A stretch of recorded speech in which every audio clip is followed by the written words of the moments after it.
Hello students, how are you? This is Yunus Khan and welcome to the YouTube channel Physics ज्ञान, smarter way to learn the world of physics। हमने last lecture में discuss किया था कि अगर कोई current carrying loop है, current circular wire है, तो उसके एक्सिस के किसी पॉइंट पर और उसके सेंटर पॉइंट पर हम मैग्नेटिक फील्ड को कैसे फाइंड आउट करेंगे, उसकी वैल्यू क्या होगी और डायरेक्शन क्या होगी। तो आज का जो हमारा सेशन रहेगा वो उसी पर बेस्ड कुछ क्वेश्चंस का रहेगा। तो चलिए स्टार्ट करते हैं। क्वेश्चन नंबर 1 में आपको क्या कंडीशन गिवन है वो मैं बता देता हूँ। ये एक सर्कुलर वायर है जिसमें आई करंट फ्लो हो रही है, ठीक है। ये वायर है, इसमें आई करंट फ्लो हो रही है, ये इसका सेंटर है O और ये इसका एक्सिस है। तो हमें ये दे रखा है कि मैग्नेटिक फील्ड इस लूप के सेंटर पे सपोज BO है और यहाँ से x डिस्टेंस पे कोई पॉइंट है। इस पॉइंट पर मैग्नेटिक फील्ड जो है वो सेंटर के साथ में कैसे रिलेशन कर रहा है, वो कर रहा है 27 BP, यानी magnetic field at the centre of circular loop is 27 times the magnetic field at P। यानी यहाँ पर जो मैग्नेटिक फील्ड की इंटेंसिटी है वो इस पॉइंट पर वैल्यू की 27 टाइम्स है। तो हमें फाइंड आउट क्या करना है, हमें फाइंड आउट करना है डिस्टेंस, यानी सर्कुलर लूप के सेंटर से कितने डिस्टेंस पर मैग्नेटिक फील्ड जो है वो सेंटर के कंपेयर में 27 टाइम्स होगा। ये हमें फाइंड आउट करना है x की वैल्यू, और इस लूप की रेडियस हमें गिवन है r। तो ये बेसिकली क्वालिटेटिव क्वेश्चन है, क्वांटिटी नहीं। हम एक कंडीशन निकालेंगे इन टर्म्स ऑफ r, हमें r की वैल्यू डायरेक्ट दी हुई नहीं है तो in terms of radius he find out कर लेंगे। तो हमें पता है लास्ट टाइम पे हमने डिराइव भी किया था कि सर्कुलर लूप के सेंटर पे मैग्नेटिक फील्ड कितना होता है। तो हम इसी रिलेशन को लेते हैं जो आपको दे रखा है B0, यानी सर्कुलर लूप के सेंटर पे मैग्नेटिक फील्ड, इसकी वैल्यू क्या होती है μ0 I डिवाइडेड बाय 2r। ये हमने डिराइव किया था, is equal to 27 times of BP। Centre से x डिस्टेंस पे मैग्नेटिक फील्ड हमने क्या डिराइव किया था, μ0 upon 4 pi into 2 pi I r square divided by r square plus x square power 3/2। यानी सर्कुलर लूप के सेंटर से x डिस्टेंस पे, एक्सियल डिस्टेंस पे मैग्नेटिक फील्ड का ये एक्सप्रेशन था हमारा μ0 upon 4 pi into 2 pi I r square divided by r square plus x square power 3/2, जहाँ पर r क्या है उस लूप की रेडियस है, I इसमें करंट फ्लो है और x क्या है सेंटर से पॉइंट की डिस्टेंस है। तो इसको हम सॉल्व कर लेते हैं। देखें, पाई से ये पाई कैंसिल आउट हो जाएगा, ये 2 टाइम्स कट जाएगा, ये 2 इससे कट जाएगा, I से I कट जाएगा, μ0 से μ0 कट जाएगा। तो क्या बचेगा भाई, ये r यहाँ क्रॉस मल्टीप्लाई होगा, r³ बन जाएगा, ये टर्म यहाँ पे क्रॉस मल्टीप्लाई होगी, तो हमारे पास बचेगा x square plus r square power 3/2 is equal to 27r³। ये बच गया। अब क्या करें भाई, अब इसका हम क्यूब रूट ले लें, क्योंकि इसके पावर में 3 है, इसके पावर में 3 है और 27 है जो कि 3 का क्यूब होता है। तो हम पूरी इक्वेशन का क्यूब रूट ले सकते हैं। तो क्यूब रूट लेंगे यानी पूरे पावर में, पूरे इक्वेशन में पावर में 3 का डिवाइड कर दें। तो पावर यहाँ से जब 3 का डिवाइड करेंगे तो 3 हट जाएगा, तो x square plus r square power बन जाएगी 1/2। ये हो जाएगा 27 पावर 1/3 और r पावर 3/3 का मतलब r, और 27 का क्यूब कितना, क्यूब रूट कितना होता है 3, तो it is equal to 3r। अब हम क्या करें भाई, इस दोनों इक्वेशंस, इस इक्वेशन के दोनों साइड में हम टर्म्स का स्क्वायर कर लेते हैं। अब अगर हम इसका स्क्वायर करेंगे तो स्क्वायर रूट हट जाएगा, यहाँ बच जाएगा r square plus x square और यहाँ हो जाएगा 3r का स्क्वायर। तो r square plus x square is equal to हो जाएगा 9r square, then x square is equal to उधर जाएगा r square, 9r square minus r square क्या बचेगा 8r स्क्वायर। अब हम इसका स्क्वायर रूट ले लें, x स्क्वायर का स्क्वायर रूट x हो जाएगा, अंडर रूट ये हो जाएगा 8 इंटू r, और हमें पता है कि 8 का मतलब क्या होगा 4 इंटू 2, 4 का रूट 2 बाहर आ जाएगा और एक रूट 2 बच जाएगा, तो क्या आएगा 4√2r। तो हमें वो डिस्टेंस मिल गई, यानी कि सर्कुलर लूप के सेंटर से 4√2r डिस्टेंस पे मैग्नेटिक फील्ड इसके सेंटर के कंपेयर में कितना होगा, 1/27 होगा, या सेंटर पे मैग्नेटिक फील्ड इससे 4√2r डिस्टेंस पे मैग्नेटिक फील्ड के कंपेयर में क्या होगा, 27 टाइम्स होगा। ठीक है, तो इसमें आपको डिफरेंट वैल्यूज़ मिल सकती है। हो सकता है कि कुछ क्वेश्चन में दे रखा हो कि 64 टाइम्स है, हो सकता है कि 81 टाइम्स है। तो हम इसी इक्वेशन से, इसी हम मेथडोलॉजी से क्या करेंगे, क्वेश्चन को सॉल्व कर लेंगे। तो ये फर्स्ट केस हुआ हमारा सर्कुलर लूप पर एक्सियल और सेंटर डिस्टेंस पर मैग्नेटिक फील्ड को लेके क्वालिटेटिव क्वेश्चन। अब हम थोड़े से और कुछ ट्रिकी क्वेश्चंस करते हैं, देखते हैं नेक्स्ट क्वेश्चन क्या है। नेक्स्ट क्वेश्चन में बेसिकली क्या है कि एक बहुत ही लॉन्ग वायर हम लेंगे और उसको टर्न कर लेंगे। अब कैसे टर्न कर रहे हैं देखते हैं, और मैग्नेटिक फील्ड हमें कहाँ निकालना है, कैसे निकालना है, इसको भी हम डिस्कस करेंगे। तो क्वेश्चन नंबर 2 में हमें ये गिवन है कि ये सपोज एक लॉन्ग वायर है जिसको हमने ऐसे बेंड कर दिया है, बहुत इन्फाइनाइट लॉन्ग वायर चल रहा है और हमने इसको बेंड कर दिया, इसमें I करंट फ्लो हो रही है और यहाँ पर ये सर्किल बना रहा है और ये सर्किल का सेंटर है, इसकी रेडियस क्या है, R है। तो ये वायर ऐसे बेंड हो रहा है, और तो इसका मतलब क्या हुआ कि वायर, इस सर्कुलर वायर में जब करंट जाएगी तो ऐसे घूमती हुई यहाँ से निकल जाएगी। तो हमें क्या करना है, इस पॉइंट O पर मैग्नेटिक फील्ड निकालना है। क्वेश्चन क्या है, हमें निकालना है find magnetic field at point O। इसकी रेडियस भी R है। अब हम क्या करते हैं, इसको हम 2 सेगमेंट में ब्रेक कर लेते हैं। ये जो वायर है इसको हम 2 सेगमेंट में ब्रेक कर लेते हैं। एक हमने माना कि ये स्ट्रेट वायर जा रहा है इनफाइनाइट लेंथ का, ये हो गया है वायर 1, और दूसरा ये सर्कुलर वायर बन रहा है, सर्कुलर जो फॉर्म में लूप बना रहा है, ये हो गया है वायर 2। तो हम ये कह सकते हैं कि पॉइंट O पे जो मैग्नेटिक फील्ड होगा वो वायर 1 की वजह से भी होगा, क्योंकि वायर 1 तो स्ट्रेट लॉन्ग वायर है, और सर्कुलर जो लूप बना रहा है वायर 2, इसकी वजह से भी होगा। तो टोटल मैग्नेटिक फील्ड जो है वो उन दोनों का सम होगा। तो पहले हम क्या करते हैं, इन दोनों को सेपरेट निकाल लेते हैं मैग्नेटिक फील्ड को डायरेक्शन के साथ में, और फिर इनको एडअप कर देंगे। तो सबसे पहले बात करते हैं magnetic field due to wire 1। हमने स्ट्रेट वायर को क्या करा है, वायर 1 माना है। तो इस वायर के कारण मैग्नेटिक फील्ड, ये क्या है, इनफाइनाइट लेंथ का वायर, और इनफाइनाइट लेंथ के वायर से हमें पता है कि उस वायर से किसी भी डिस्टेंस पर मैग्नेटिक फील्ड की जो वैल्यू होती है, for in case of infinite wire हम पहले डिराइव कर चुके हैं। तो इसकी वैल्यू क्या होगी भाई, मैं डायरेक्ट अब लिख रहा हूँ, μ0 I डिवाइडेड बाय 2πr।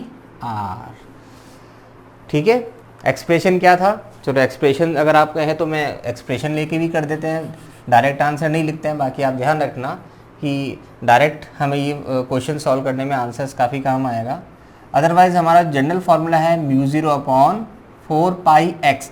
अब यहाँ पर हमें वायर से कितने डिस्टेंस पे निकालना है, r डिस्टेंस पे, क्योंकि जो पॉइंट O है वो वायर से r डिस्टेंस पे है। तो यहाँ हम r कर देते हैं इंटू साइन θ1 प्लस साइन θ2, और इन्फानाइट वायर के केस में θ1 θ2 दोनों ही 90 होंगे। तो साइन 90 प्लस साइन 90 यानी 1 + 1 2, 2 से 2 कट जाएगा। तो हमें b1 की वैल्यू मिल जाएगी μ0 I डिवाइडेड बाय 2πr। इसकी डायरेक्शन हम राइट हैंड रूल से निकालेंगे। राइट हैंड थंब रूल वही है कि हम करंट को क्या करेंगे, थंब की डायरेक्शन में रखेंगे और फिंगर को रोटेट करेंगे। तो फिंगर को रोटेट करने पर जो फिंगर्स के डायरेक्शन आएगी वो मैग्नेटिक फील्ड की डायरेक्शन है। तो अगर हम ऐसे निकालते हैं तो आप देखिए मैग्नेटिक फील्ड की डायरेक्शन क्या है, इस प्लेन के परपेंडिकुलर बाहर की ओर है। तो बाहर की ओर का मतलब इसको हम क्या करें, डॉट से शो कर देते हैं। तो इसकी डायरेक्शन इस प्लेन के परपेंडिकुलर क्या है, बाहर की ओर आ रही है। ओके, अब नेक्स्ट चलते हैं B2 ड्यू टू वायर 2। तो हम अगर बात करें magnetic field due to wire 2, तो उसको हम अगर कह दें B2 है, तो ये करंट कैरिंग सर्कुलर लूप है, और लूप के सेंटर में मैग्नेटिक फील्ड का जनरल फॉर्मूला क्या होता है, μ0 I डिवाइडेड बाय 2r। ये हो जाएगा μ0, करंट इसमें हो रही है I डिवाइडेड बाय 2, r इसकी हो जाएगी रेडियस। इसकी डायरेक्शन क्या होगी, सेम हम राइट हैंड थंब रूल से निकालेंगे। इस बार हम क्या करेंगे, जो फिंगर्स हैं उसको हम टर्न करेंगे डायरेक्शन ऑफ करंट में। करंट किस डायरेक्शन में जा रही है, यहाँ क्या जा रही है, क्लॉकवाइज जा रही है, एंटी क्लॉकवाइज जा रही है यहाँ पर। तो थंब की डायरेक्शन क्या बताएगा, मैग्नेटिक फील्ड की डायरेक्शन को बताएगा। तो मैग्नेटिक फील्ड यहाँ पर कहाँ है, प्लेन के परपेंडिकुलर बाहर की ओर है, तो दोनों सेम डायरेक्शन में आ रहा है। इस वायर के कारण भी मैग्नेटिक फील्ड प्लेन के परपेंडिकुलर बाहर की ओर है, और सर्कुलर लूप की वजह से भी मैग्नेटिक फील्ड प्लेन के परपेंडिकुलर बाहर की ओर है। दोनों की डायरेक्शन सेम है, तो क्या होगा, अब टोटल मैग्नेटिक फील्ड एडअप हो जाएगा, जुड़ जाएगा। तो टोटल मैग्नेटिक फील्ड हमें मिल गया है B1 प्लस B2। तो B1 क्या है भाई, μ0 I divided by 2πr। B2 कितना है, μ0 I डिवाइडेड बाय 2r। अब हम दोनों में कॉमन ले लेते हैं, जो आ रहा है थोड़ा और सॉल्व कर लेते हैं जहाँ तक हो पाता है। तो μ0 I divided by 2r common है, यहाँ बच जाएगा 1/π+1। तो ये टोटल मैग्नेटिक फील्ड आ गया है पॉइंट O पर। ओके, तो ये हमारा सेकंड केस था। अब हम एक और केस पे चलते हैं। अब नेक्स्ट केस में थोड़ा सा और चेंज करते हैं। फर्स्ट केस और सेकंड दोनों क्वेश्चंस थे, उसमें आपका जो लूप है वो क्लोज कंप्लीट लूप था। अब अगर वो क्लोज लूप ना, कंप्लीट लूप ना होकर उसका कोई सेक्टर हो, हाफ लूप हो, 3/4 हो या 1/4 हो, तो हम उसमें कैसे सॉल्व करेंगे। तो नेक्स्ट हमारा क्वेश्चन उसी पर ही बेस्ड है। तो चलिए स्टार्ट करते हैं। तो उम्मीद करते हैं कि आपने ये नोट कर लिया होगा। ओके, अदरवाइज़ आप इसको पॉज करके नोट कर लें, और एक बार स्टेप्स आपने देख लिए हैं तो मैं आपको ये कहूँगा कि नोट करने से पहले आप एक बार रफ में इसको सॉल्व भी कर लें, ताकि आपको पता लग जाएगा, आइडिया लग जाएगा कि आप इसमें कितना जो है वो उसको ठीक से समझ पा रहे हैं। और फिर आपको स्टेप्स में डाउट लगे तो फिर आप इसको पॉज करके देख के कर सकते हैं। ओके, चलिए नेक्स्ट क्वेश्चन पे आते हैं। क्वेश्चन नंबर हमारा 3rd।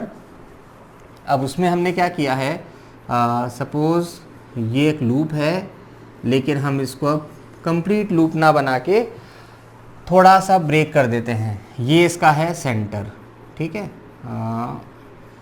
इसको हम अब यहाँ से हमने इसको ब्रेक कर दिया है, तो यानी ये 3/4 लूप है। 1/4 पार्ट हमने हटा दिया, और यहाँ से एक लॉन्ग वायर निकाल दिया, यहाँ से एक लॉन्ग वायर निकाल दिया, और करंट इस तरह से फ्लो हो रही है, ठीक है। और इसकी जो रेडियस है ये है r। सेम केस है, करंट इसमें I फ्लो हो रही है, इसकी रेडियस r है सर्कुलर पार्ट की, और इसके सेंटर O पे हमें मैग्नेटिक फील्ड निकालना है। क्लियर, तो हमें क्या निकालना है, find magnetic field at point O। ठीक है, अब हम क्या करेंगे, अब हम इसको भी 3 सेगमेंट में ब्रेक कर लेंगे। पहला सेगमेंट है ये स्ट्रेट वायर, दूसरा है ये 3/4 जो क्वार्टर वायर है, ये हो जाएगा सेकंड वायर, और थर्ड वाला ये फिर स्ट्रेट वायर। तो स्ट्रेट वायर तो इन्फिनाइट बहुत काफ़ी लॉन्ग वायर है, और इसकी लेंथ हमें पता ही है क्योंकि इसका रेडियस पता है, तो लेंथ सरकमफेरेंस से निकल जाएगी, कोई दिक्कत नहीं है। अब आप ये देखें कि ये जो वायर है वायर 1 इस पॉइंट से पास होके जा रहा है जिस पे हमें मैग्नेटिक फील्ड निकालना है। तो हमें पता है कि जब वायर यानी जो पॉइंट है वो एक्सिस पर ही हो, वायर के एक्सिस पर ही हो, तो उस कंडीशन में मैग्नेटिक फील्ड 0 होगा। ये हम लास्ट लेक्चर में डिस्कस कर चुके हैं। सिमिलरली यहाँ पर देखें तो ये जो वायर है, ये वायर भी इसी पॉइंट से पास होके जा रहा है। इसका मतलब ये हुआ कि मैग्नेटिक फील्ड B1 और B3 यानी वायर 1 और वायर 3 की वजह से पॉइंट 0 पर यानी पॉइंट O पर मैग्नेटिक फील्ड 0 होगा। तो अब केवल बच गया है वायर 2। वायर 1 3 का काम ख़त्म, अब ओनली काम बचेगा वायर 3 का, और वायर 3 की वजह से हमें मैग्नेटिक फील्ड फाइंड आउट कर लेंगे। तो वायर जो 3 है ये बेसिकली एक सेगमेंट है सर्कुलर लूप का, और ये सेंटर पे कितना एंगल बना रहा है, ये सपोज हमने माना थीटा एंगल बना रहा है। तो इस केस में हमने लास्ट ईयर में केस भी डिस्कस किया था कि अगर कोई सर्कुलर आर्क हो जो थीटा एंगल बनाता है, तो उसकी वजह से मैग्नेटिक फील्ड सेंटर में कितना होगा। तो उसका डायरेक्ट फॉर्मूला हमारे पास में है, ये वायर 2 है तो उसको हम लिख देते हैं because wire 2 magnetic field at the centre is B2। तो B2 इजिकल टू क्या होगा भाई, पूरे सर्कुलर लूप की वजह से होता है μ0 I divided by 2r into theta divided by 2 पाई। कोई दिक्कत तो नहीं है। ये कैसे आया बता देते हैं। लास्ट क्लास में हमने डिस्कस किया था कि 2 पाई जब एक कंप्लीट सर्कुलर लूप होता है तो सेंटर पे एंगल कितना बनाएगा 2 पाई। तो 2 पाई रेडियन एंगल बनाएगा तब तो मैग्नेटिक फील्ड कितना होगा, यही होगा म्यू 0 आई डिवाइडेड बाय 2r। एक रेडियन बनाएगा तो कितना होगा म्यू 0 आई डिवाइडेड बाय 2r इंटू 1/2 पाई। और अगर थीटा एंगल बना रहा है तो कितना होगा, इसको थीटा से मल्टीप्लाई कर देंगे तो म्यू 0 आई divided bye 2r into theta upon 2 pi. तो ये फॉर्मूला हम डायरेक्ट ध्यान कर सकते हैं, ये आपके कंपटीशन एग्जाम से बहुत काम आएगा कि अगर कोई सर्कुलर रूप का सेगमेंट है जो सेंटर पे थीटा एंगल बना रहा है तो because of this arc segment उसके सेंटर पे मैग्नेटिक फील्ड की वैल्यू म्यू 0 अपॉन म्यू 0 आई divided bye 2r into theta upon 2 पाई। और थीटा हम ध्यान रखना रेडियन में रखना, it is not in degree, क्योंकि ये 2 पाई भी रेडियन में है। ओके, तो ये हमें डिग्री में रखना नहीं है, ये हमें रखना है रेडियन में। चलिए अब यहाँ पे हमारा थीटा कितना होगा भाई, थीटा होगा कितना है, ये आपका 270 डिग्री, क्योंकि ये 90 डिग्री है, ये आपको क्वेश्चन में गिवन है। 90 का मतलब π/4, तो ये कितना हो जाएगा, थीटा इज इक्वल टू 3π/4, ठीक है ना। चलिए अब आगे चलते हैं, सॉरी 3π/2 होगा, इट इज़ नॉट 4, 3π/2। तो B2 इज इक्वल टू क्या मिल जाएगा, म्यू 0 आई divided bye 2r into theta. Theta कितना है, इट इज़ 3π/2 इंटू 2 पाई है, पाई से पाई कट जाएगा, तो B2 इज इक्वल टू मिल जाएगा mu 0 I 3 divided by 2 into 2 into 2 कितना 8r। तो ये इसके सेंटर पे मैग्नेटिक फील्ड आपको मिल जाएगा। तो टोटल जो मैग्नेटिक फील्ड है वो केवल B2 होगा, हम हालांकि लिख देते हैं इसको B1 plus B2 plus B3, B1 B3 तो हो जाएगा 0 और B2 ये बच जाएगा जो कि टोटल मैग्नेटिक फील्ड ही होगा। क्लियर, तो ये हमने निकाल लिया है बिकॉज ऑफ आर्क सेगमेंट, उसके सेंटर पे मैग्नेटिक फील्ड की वैल्यू क्या होगी। चलिए अब एक और क्वेश्चन करते हैं। अब हम कंसेंट्रिक लूप का भी केस लेते हैं, क्योंकि हमने वहाँ पे कंसेंट्रिक लास्ट क्लास में डिस्कस किया था, तो लेकिन उसमें और इसमें थोड़ा डिफरेंस ये है कि उसमें हमने कंप्लीट सर्किल लिया था, उसमें तो कोई प्रॉब्लम आएगी नहीं, डायरेक्ट स्ट्रेट फॉरवर्ड फॉर्मूला है। अब हम सेमी सर्कल लेते हैं, 2 सेमी सर्कुलर फॉर्म में अगर कंसेंट्रिक वायर होगा तो कैसे हम उसको डील करेंगे, ठीक है। तो ये नेक्स्ट क्वेश्चन हमारा उसी पर बेस्ड है। कंसेंट्रिक सर्किल्स नहीं है, कंसेंट्रिक सेमी सर्किल्स है। तो क्या है क्वेश्चन, तो ये आपको क्वेश्चन दे रखा है कि ये आपके 2 कंसेंट्रिक सेमी सर्किल्स हैं और इसमें करंट इस डायरेक्शन में कुछ इस तरह से फ्लो हो रही है और ये इसका सेंटर है। ये इनर सर्किल जो बन रहा है सेमी सर्किल, इसकी रेडियस r1 है और आउटर की रेडियस r2 है। करंट इसमें I फ्लो हो रही है और इसके सेंटर पे हमें मैग्नेटिक फील्ड की वैल्यू फाइंड आउट करना है, ठीक है। तो क्वेश्चन की थीम सेम है, find out the magnetic field at the centre of, अब ये सेमी सर्किल बन जाएगा, सेंटर ऑफ सेमी सर्किल। तो सिमिलरली हम वही केस करते हैं, इसको भी 2 वायर सेगमेंट में ब्रेक कर लेते हैं, 1 और 2, ठीक है। हालांकि 3 और 4 ये भी बनेगा, बट इसको आप एक्सटेंड करोगे, इसको एक्सटेंड करोगे तो ये जो पॉइंट O है ये इसी वायर से पास होगा, वायर की एक्सिस पर ही होगा। तो इन दोनों वायर सेगमेंट की वजह से इस पर मैग्नेटिक फील्ड नहीं होगा। तो केवल कौन सा सेगमेंट बचेगा, एक ये सेमी सर्किल और एक ये सेमी सर्किल, ठीक है। तो अब इन दोनों के because of this 2 semi circle हम पॉइंट O पे मैग्नेटिक फील्ड फाइंड आउट कर लेते हैं और फिर डायरेक्शन भी देख लेंगे क्या क्या इनकी डायरेक्शंस होंगी। तो फर्स्ट बात करते हैं magnetic field due to wire 1। तो अगर due to wire 1 magnetic field centre पे B1 है तो ये क्या होगा, सेमी सर्किल है। तो सेमी सर्किल का तो प्रॉब्लम ही नहीं है, टोटल जो सर्किल कंप्लीट लूप की वजह से मैग्नेटिक फील्ड जितना भी होगा उसका हाफ कर दो तो सेमी सर्किल का निकल जाएगा। तो यहाँ पे इसकी रेडियस कितनी r1 है, तो यहाँ पर अपन r1 रख देंगे।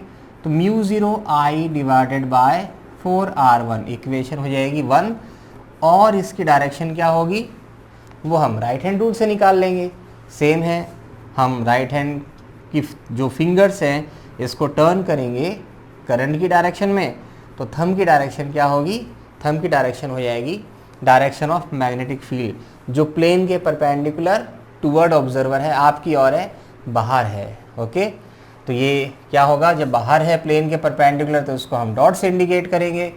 अब हम बात करते हैं आउटर जो सेमी सर्किल बन रहा है उसकी। अगर इस आउटर सेमी सर्किल की वजह से मैग्नेटिक फील्ड की वैल्यू कितनी आती है, सपोज हम उसको B2 लिखें तो वही सेम फॉर्मूला है μ0I डिवाइडेड बाय 2R2। इसकी रेडियस R2 है तो हम यहाँ 2R2 कर देंगे और इसका भी हाफ कर देंगे, क्योंकि ये तो कंप्लीट सर्किल की वजह से होता है और ये सेमी सर्किल की वजह से हो जाएगा हाफ। तो उसको हम सॉल्व कर लें, μ0I डिवाइडेड बाय 4R2। अब डायरेक्शन क्या होगी इसकी, राइट हैंड की फिंगर्स को करंट की डायरेक्शन में मोड़ो, थंब की डायरेक्शन क्या बताएगा, मैग्नेटिक फील्ड। ये यहाँ पर अंदर की ओर है, इसका मतलब दोनों सेमी सर्किल्स की वजह से पॉइंट O पे मैग्नेटिक फील्ड सेम डायरेक्शन में नहीं है, these are in opposite direction. ठीक है, तो ये अंदर की ओर होगा बिकॉज राइट हैंड की फिंगर्स को करंट की डायरेक्शन में मोड़ने पर थंब अंदर की ओर जा रहा है, तो मैग्नेटिक फील्ड अंदर की ओर होगा, उसे हम क्रॉस से इंडिकेट करेंगे। तो जब भी मैंने लास्ट लेक्चर प्रीवियस लेक्चर्स में बताया है कि जब भी किसी पॉइंट पर दो मैग्नेटिक फील्ड्स अपोजिट डायरेक्शन में होती है तो नेट मैग्नेटिक फील्ड उन दोनों मैग्नेटिक फील्ड का क्या होगा, डिफरेंस होगा, और हायर माइनस लोअर करेंगे और नेट मैग्नेटिक फील्ड की डायरेक्शन वही होगी जो हायर वाले की है। अब इसमें देखो कंपेयर करो कौन सा हायर है कौन सा लोअर है। μ0I 4 तो कॉमन है, R1 R2 अलग अलग है। अब यहाँ पर R1 is less than R2 है, ठीक है ना, तो R1 is less than R2, तो R1 छोटा है तो B1 बड़ा हो जाएगा, क्योंकि R1 और B1 में इन्वर्सली प्रोपोर्शन का रिलेशन है, इसलिए हम कह सकते हैं कि B1 is more than B2। तो नेट मैग्नेटिक फील्ड की डायरेक्शन वही होगी जो B1 की है, यानी प्लेन के परपेंडिकुलर बाहर की ओर। तो इसमें तो सिंपल है, सोचना ही नहीं है कि जब भी किसी पॉइंट पर मैग्नेटिक फील्ड दो या दो से ज़्यादा होता है और अपोजिट डायरेक्शंस में होते हैं तो higher magnetic field minus lower magnetic field हमें नेट मैग्नेटिक फील्ड दे देगा, और जो भी हायर की डायरेक्शन है वही नेट मैग्नेटिक फील्ड की डायरेक्शन होगी। ठीक है, तो हम निकाल लेते हैं नेट मैग्नेटिक फील्ड। तो नेट मैग्नेटिक फील्ड और total magnetic field is equal to B1 minus B2। B1 कितना है, μ0I divided bye 4R1 minus का μ0I डिवाइडेड बाय 4R2। तो ये हमें टोटल मैग्नेटिक फील्ड मिल जाएगा सेंटर पे, μ0I डिवाइडेड बाय 4 कॉमन, तो 1/R1 माइनस 1/R2। तो ये हमें मिल जाएगा टोटल मैग्नेटिक फील्ड। चलिए अब हम कुछ और इंटरेस्टिंग क्वेश्चन कर लेते हैं। अब इसमें हम अभी तो हम केवल लूप की बात कर रहे थे, सेमी सर्कुलर लूप या सर्कुलर लूप या फिर क्वार्टर लूप। अब हम थोड़ा सा इसमें ट्विस्ट करते हैं, इसमें बैटरी भी इंसर्ट कर देते हैं कि, और दूसरा ये है कि वायर की लेंथ भी अलग अलग कर लेते हैं, तो फिर उस कंडीशन में क्या होगा। तो नेक्स्ट केस में हमने क्या किया है, थोड़ा सा कहानी में ट्विस्ट किया है, और वो क्या ट्विस्ट है उसको भी देख लेते हैं हम। ये मान लीजिए ये आपका एक सर्कुलर लूप है, हमने अब लेकिन ये क्या किया कि इन दो पॉइंट्स के बीच में, सपोज ये पॉइंट है A और ये पॉइंट है B, इनके बीच में हमने क्या किया है, बैटरी कनेक्ट कर दी। तो इसका मतलब ये हुआ कि बैटरी कनेक्ट करने से इनका कुछ ना कुछ जो है करंट दोनों ही, यानी कंप्लीट लूप में एक सिंगल करंट फ्लो ना होगी, वो डिफरेंट होगी। वो क्यों होगी वो हम देखते हैं। सपोज़ हमने यहाँ पे इस तरह से बैटरी को क्या किया है, कनेक्ट किया है पॉइंट A और B के बीच में। तो यहाँ से करंट सपोज़ I चलना फ्लो हुई और ये आपको दे रखा है। अब यहाँ पर करंट जो है वो दो सेक्शन में बटेगी, इधर जाएगी और इधर जाएगी। तो ये मान लो सेक्शन है आपका ACB और ये सेक्शन है ADB। तो यहाँ पर गई करंट I1 और यहाँ पर गई करंट I2। अब इन दोनों ब्रांचेज में करंट सेम नहीं है। ये जो ब्रांच ACB है इसकी सपोज़ हमने मानी जो लेंथ है वो है L1 और ADB जो आर्क लेंथ है ये है L2। तो हमें क्या करना है, इसके सेंटर पे मैग्नेटिक फील्ड निकालना है और ये रेडियस कितनी है, r है। अब ये जो a और b है ये यहाँ इस सेंटर पे थीटा एंगल बना रहा है। It is not 90 degree, it may be 90 degree, but हम यहाँ पर इसको थीटा डिग्री मान के चल रहे हैं। तो अब इस कंडीशन पे सेंटर पे मैग्नेटिक फील्ड क्या होगा, तो हम क्या करें, इसको दो सेगमेंट में बांट लेते हैं। पहला सेगमेंट ये रहा ACB, इसको लिख देते हैं वायर 1, और दूसरा ADB, ये हो जाएगा वायर 2। अब क्या करें, तो बेसिक वही फॉर्मूला हम काम में लेंगे कि जो आप ये बेसिकली एक आर्क लेंथ बन गया है, आर्क हो गया, तो बिकॉज ऑफ आर्क उसके सेंटर पे मैग्नेटिक फील्ड की वैल्यू क्या होगी। तो चलिए अपन बात करते हैं, पहले वायर 1 की बात करते हैं। Magnetic field due to wire 1, wire 1 की वजह से क्या होगा, सपोज उसको हम माने B1, तो फॉर्मूला क्या है, कंप्लीट सर्किल की वजह से होगा μ0I/2r इंटू थीटा। अब ये जो एंगल है, सपोज ये एंगल हम लिख देते हैं θ1 और ये हो जाएगा θ2, तो ये हो जाएगा θ1 डिवाइडेड बाय 2 पाई, ये लेंगे θ1 डिवाइडेड बाय 2 पाई, तो it is equal to B1 μ0I divided by, इसको हम एक साथ ले लेते हैं इस बार, अपॉन 4 पाई r हो जाएगा, इंटू θ1। अब θ1 क्या है, ये arc complete, arc equal to यानी एंगल, एंगल इजिकल टू क्या होगा, arc length divided by radius. तो इसकी जो लेंथ है ये कितनी है, टोटल है लेंथ L, तो इसको हम लिख सकते हैं L1 डिवाइडेड बाय रेडियस, लिख दें। और करंट इसमें है I1, तो ये हो जाएगी I1, तो B1 इजिकल टू हो जाएगा μ0I1L1 divided by 4 pi r² equation 1। Direction क्या होगी, अब इसमें देखो करंट किस डायरेक्शन में फ्लो हो रही है, वो इस डायरेक्शन में फ्लो हो रही है, ठीक है, क्लॉकवाइज हो रही है ना। तो अब इस डायरेक्शन में आप राइट हैंड की थंब को फिंगर्स को टर्न करेंगे तो थंब की डायरेक्शन होगी अंदर की ओर।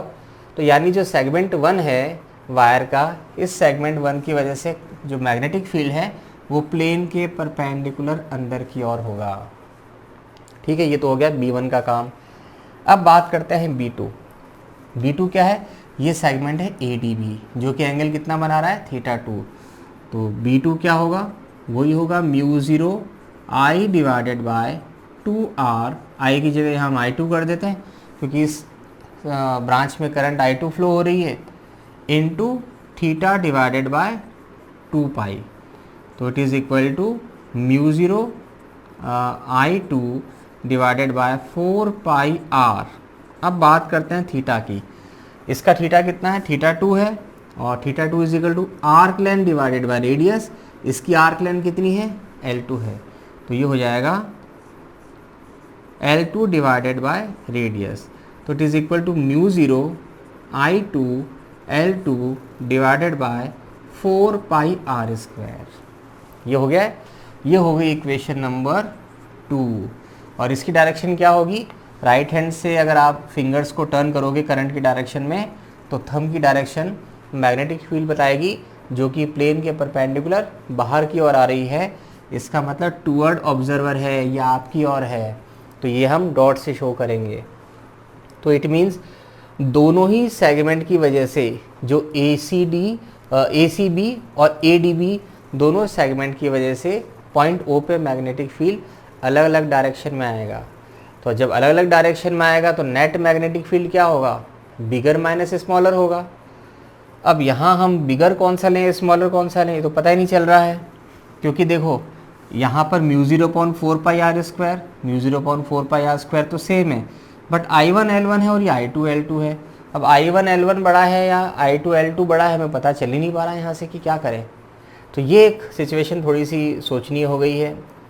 अब हम इसमें एक काम ये कर सकते हैं, हम हमारा बेसिक कॉन्सेप्ट लगाते हैं, वो ये कि पॉइंट A और B के बीच में देखो, एक तो ये वायर जा रहा है तो इसका कोई कंडक्ट अपना रेजिस्टेंस होगा, और ये वायर है इसका रेजिस्टेंस होगा, बट दोनों पैरेलल में है, A और B के बीच में दोनों पैरेलल में है। तो पैरेलल में होने का मतलब क्या है कि इनके बीच का पोटेंशियल सेम होगा, यानी हम ये कह सकते हैं कि potential through A C B is equal to potential through A D B. और पोटेंशियल क्या होता है, potential difference is equal to I into R. तो यहाँ पर हम लिख देते हैं I1 R1 is equal to I2 R2। यहाँ पर R1 R2 रेडियस नहीं है, क्योंकि रेडियस तो केवल एक ही है इसकी R, ठीक है। R1 क्या है, इसका रेजिस्टेंस, और R2 है ADB वायर का रेजिस्टेंस। अब रेजिस्टेंस का जो जनरल फार्मूला होता है वो होता है रो L upon A। Same wire है, ये सेम है, तो वायर सेम है तो उसकी प्रॉपर्टी सेम रहेगी, रेजिस्टिविटी सेम होगी, और वायर का सेक्शन एरिया भी सेम है। उसके बारे में हमें कुछ नहीं पता तो हम सेक्शन एरिया सेम मान के चलेंगे। लेंथ अलग अलग है, इसकी लेंथ अलग है इसलिए इसका रेजिस्टेंस ज़्यादा होगा, इसकी लेंथ कम है इसलिए इसका रेजिस्टेंस कम होगा। तो हम अगर R1 इसी इनके टर्म्स में लिखें तो क्या होगा, I1 L1 rho upon A, क्योंकि लेंथ ही डिफरेंट है, बाकी सब तो सेम है। ये हो जाएगा I2 L2 rho divided by A से A कट जाएगा, रो से रो कट जाएगा। तो I1 L1 is equal to क्या मिल गया, I2 L2। ये बहुत इंपॉर्टेंट कंक्लूजन मिल गया है। तो जब I1 L1 I2 L2 के बराबर है तो ये पूरी टर्म ही आपस में बराबर हो गई। इसका मतलब B1 इज इक्वल टू हो गया माइनस B2, यानी B1 और B2 मैग्नीट्यूड में सेम है बट डायरेक्शन में अपोजिट है। तो जब आप उन दोनों को ऐड करोगे तो रिजल्टेंट क्या होगा, 0। तो नेट मैग्नेटिक फील्ड हो जाएगा B1 माइनस B2, दोनों मैग्नीट्यूड में बराबर है, तो होल आंसर इज 0 है, डेट इज 0। क्लियर, ओके, समझ में आ गया। चलिए ठीक है, अब हम आगे चलते हैं, एक और क्वेश्चन पे लेते हैं। उस क्वेश्चन में भी काफ़ी अच्छा ट्विस्ट है, उसमें बेसिकली अब देखते हैं क्या है उस क्वेश्चन को भी मैं नहीं बता रहा, पहले उसका डायग्राम बना दूँ फिर आपको पता लगेगा। ये भी क्वेश्चन काफ़ी अच्छा और इंटरेस्टिंग क्वेश्चन है। हालांकि ये भी वायर सेगमेंट पर बेस्ड है, पर ये वायर का सेगमेंट जो है वो सिंगल वायर से हमने बनाया, और एक नहीं, दो नहीं, तीन सेगमेंट बनाए हैं। आप देखोगे तो आपको मज़ा आ जाएगा क्वेश्चन देखने में। इस टाइप के क्वेश्चन लगता है कि थोड़ा डेस्टर की प्रॉब्लम हो गई है, इट शुड बी चेंज। ये तो बिल्कुल ही बहुत ही डार्क हो गया भाई। चलिए, थोड़ा सा प्रेशर लगाना पड़ रहा है, बट एनी हाउ करना तो है ही। हाँ, अब काम हो गया है, ये हो गया साफ। चलिए भाई, नेक्स्ट क्वेश्चन पे आते हैं। नेक्स्ट क्वेश्चन क्या है, नेक्स्ट क्वेश्चन आपका सेगमेंट पर ही है, पर थोड़ा सा इसमें चेंज है, ट्विस्ट है। वो ट्विस्ट क्या है अब आपको दिखाते हैं। यहाँ से ये वायर शुरू हो रहा है, यहाँ गया, यहाँ से फिर ये वायर यहाँ पर आया, फिर ये ऐसे टर्न हुआ, फिर ये वायर नीचे आया, फिर ऐसे टर्न हुआ, और फिर ये ऐसे नीचे गया। ठीक है, तो ये हमारा वायर में ट्विस्ट था। ये वायर पहले यहाँ से ऐसे गया, नीचे आया, ऐसे गया, नीचे आया, ऐसे गया, नीचे आया। तो ये इसका सेंटर है, और ये एंगल बन रहा है थीटा। ये डिस्टेंस r है, ये डिस्टेंस r है, ये डिस्टेंस r है। करंट इसमें फ्लो हो रही है I। तो करंट यहाँ से जाएगी, फिर इधर आएगी, यहाँ से करंट इधर आएगी, यहाँ से करंट इधर आएगी, समझ रहे हो, यहाँ से इधर आएगी, यहाँ से इधर आएगी, और फिर सेंटर में चली गई है। अब इसमें हमें क्या करना है, find magnetic field at point O, the same, the question is same. सारे केसेस में हम जहाँ पर मैग्नेटिक फील्ड निकालना है उसको हम O मान के चल रहे हैं, डेट इज सेंटर, क्योंकि पूरे केस ही सर्कुलर लूप पर बेस्ड है। अब इसको हम कैसे सॉल्व करें, देखो, इसको हम बेसिकली 3 वायर सेगमेंट में ब्रेक कर सकते हैं। एक सेगमेंट ये, दूसरा सेगमेंट ये, तीसरा सेगमेंट ये। ठीक है, 1 2 3। हालांकि ये भी है, ये भी है, और ये भी है। 3 ये रेडियल सेगमेंट भी है वायर के, इसको हम नहीं लेंगे। क्यों, क्योंकि एक्सटेंड करने पर ये पॉइंट O से पास हो रहा है, ये पॉइंट O से पास हो रहा है, ये पॉइंट O से पास हो रहा है। तो तीनों रेडियल सेगमेंट की वजह से इस पॉइंट पर O पर मैग्नेटिक फील्ड 0, क्योंकि वो एक्सिस पे आ रहा है। ठीक है, प्रीवियस लेक्चर्स में हम पढ़ चुके हैं कि अगर पॉइंट जो है वो वायर के एक्सिस पर हो तो एक्सियल पॉइंट पर मैग्नेटिक फील्ड 0 होता है। तो केवल मैग्नेटिक फील्ड इन 3 वायर सेगमेंट्स की वजह से होगा, 1 2 एंड 3। अब हम बात करते हैं सिंगल, फर्स्ट केस लेते हैं B1। तो B1 में हमने लिया भाई, क्या होगा, B1 की इससे डिस्टेंस क्या होगी, R। टोटल डिस्टेंस आ रही है 3R। तो फॉर्मूला हमारा रहेगा mu zero I divided by 2 into x, radius है ना 2 इंटू आर, आर कितना हमारा 3r, तो यहाँ कर देंगे 3r। तो ये तो हुआ कंप्लीट सर्किल की वजह से। अगर 3r रेडियस का लूप होता तो फिर इतना होता उसके सेंटर पे, बट वो 3r तो है नहीं। एंगल कितना बना रहा है, थीटा बना रहा है, थीटा बना रहा है, तो इसको हम क्या करेंगे, थीटा अपॉन 2 पाई से और डिवाइड करेंगे। ठीक है, तो ये हो जाएगा mu zero I divided by 6/2 pi R theta, ये हो गई इक्वेशन नंबर 1।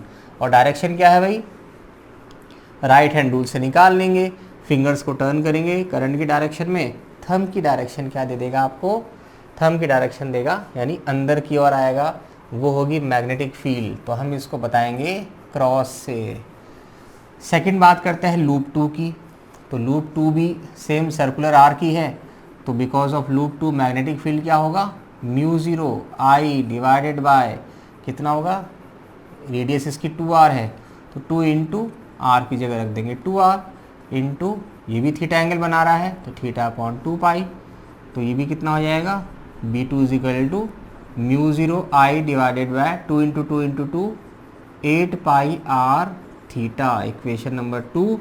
अब इसकी डायरेक्शन क्या होगी, राइट हैंड रूल से निकाल लेंगे, फिंगर को टर्न करेंगे करंट की डायरेक्शन में, थंब आएगा बाहर की ओर, बाहर की ओर होने का मतलब क्या हुआ, डॉट आएगा।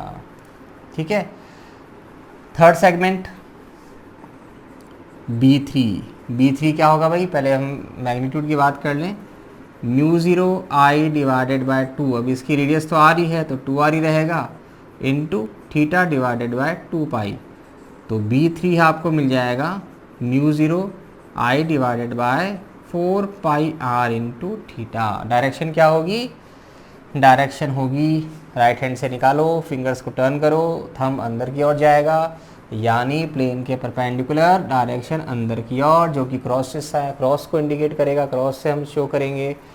तो यहाँ पर देखिए भाई, ये सबसे लोवेस्ट डिस्टेंस पे है, करंट सब में सेम है, तो इसका मतलब इसकी जो मैग्नेटिक फील्ड है वो इन दोनों के कंपेयर में तो ज़्यादा होगी। तो यानी नेट मैग्नेटिक फील्ड जो है वो वही होगी जो स्मॉलर इसकी डायरेक्शन है, इसकी डायरेक्शन क्या है, क्रॉस है, तो ये नेट मैग्नेटिक फील्ड हमारी अंदर की ओर होगी, क्योंकि बाकी सब क्वांटिटी सेम है। तो देखिए भी सबसे स्मॉलेस्ट डिस्टेंस पे ये है, तो लार्जेस्ट मैग्नेटिक फील्ड इसी वजह से ही होगा। तो हम ये कह सकते हैं कि जो नेट मैग्नेटिक फील्ड है वो हम ये B3 की डायरेक्शन में होगा, तो B3 की जो डायरेक्शन है उसको हम पॉजिटिव, और B2 उसके अपोजिट में है तो उसके अपोजिट डायरेक्शन नेगेटिव साइन के साथ ऐड कर देंगे, तो टोट क्या होगा भाई, अब ये B1 और B3 सेम डायरेक्शन में है और B2 अपोजिट में है, तो B1 minus B2 plus B3, समझ में आया, क्योंकि B1 स्मॉलेस्ट डिस्टेंस पे है, तो because of B1 magnetic field point O पे सबसे ज़्यादा होगा, और 1 का भी because of B3, sorry it is not 1 it is B3, तो B3 का सबसे ज़्यादा होगा, और B3 B1 की डायरेक्शन सेम है, तो ये दोनों ऐड हो जाएंगी और उसमें से ये B2 का मैग्नेटिक फील्ड माइनस हो जाएगा। ठीक है, अब हम इसकी वैल्यू पुट कर देते हैं भाई।